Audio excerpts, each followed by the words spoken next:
जय श्री राम भाइयों। राजीव दीक्षित जी को तो आप में से काफ़ी लोग जानते हैं।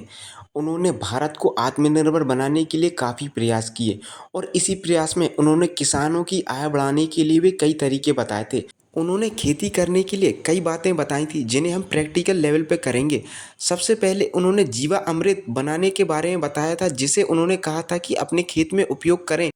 इसीलिए हम जीवा अमृत बनाकर अपने खेत में डालेंगे और उसके लाइव वीडियोस आपको बताएंगे और साथ में ही जब अंततः उत्पादन निकलेगा तो उसके बारे में भी बताएंगे कि केमिकल खेती और जैविक खेती जैसे जीवा अमृत का इस्तेमाल करने पर उत्पादन में कितना फ़र्क पड़ा, और अंततः जब फसल कट जाएगी तो हम यह भी अनुमान लगाएंगे कि हमें कितना फ़ायदा हुआ जैविक खेती करने से और केमिकल खेती करने से में कितना अंतर रहेगा। और आपको बता दूं कि मैं गेहूं की जैविक खेती करूंगा जो राजीव दीक्षित जी ने बताई थी, और उसके बाद यदि मेरी यह खेती सफल रहती है तो हमारे देश के कई लोगों को प्रैक्टिकल नॉलेज भी मिलेगी कि राजीव दीक्षित जी द्वारा बताई गई जैविक खेती में लाभ है या हानि, जिससे कई लोगों को शंका नहीं रहेगी और वह भी जैविक खेती करने में आगे बढ़ेंगे। और यदि आप में से कोई लोग जैविक खेती करना चाहते हैं तो आपको बता दूं कि राजीव दीक्षित जी ने बताया था कि गोबर को सूखा खेत में ना डालें बल्कि उसको पानी के साथ खेत में डालें।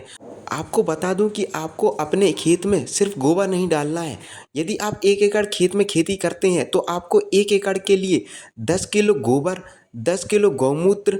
1 किलो गुड़, और गुड़ भी ऐसा जो सड़ा हुआ हो एकदम खराब सा, और उसके साथ 1 किलो आपको कोई भी दाल का आटा लेना है जैसे चने की दाल हो गई, और उसके साथ यदि आप बरगद या कहीं भी जंगल